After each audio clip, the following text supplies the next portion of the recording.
How to buy the Elonius Maximus token. Now, before we start, this is not financial advice. I'm not professional or economic expert. So before investing in any project that you find on my channel, please do your own research. Now, before going and buying this token, make sure to check the DEX account and keep following the updates about this token. Now, after that, what you need to do is by going and open this token on the DEX screener. If you don't have an account on it, just go and create one.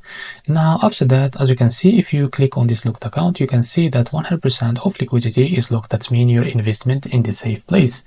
Now, the another thing is this token, it's increased by 600% in the last 24 hours. Now, let's go and buy this token. Just click on here to copy the token address, and this address, it's under the Solana network. Now, go and open your Phantom wallet, as you can see, and click on swap from here. Now, make sure you have enough Solana on your wallet and click here to paste the token address, as you can see. So this is our token. Click on it. Now here, type how much you want to buy. Wait a few seconds to see how much you will receive, as you can see. And now select the provider, OKX or Jupiter. If you select the Jupiter, make sure to read all of this information from here.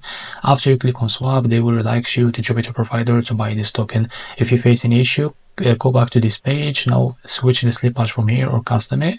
Now after that, you will be able to buy this token without any issue. So this is how to buy the Elonius Maximus token. If you found this video helpful, please like and subscribe. See you in the next video.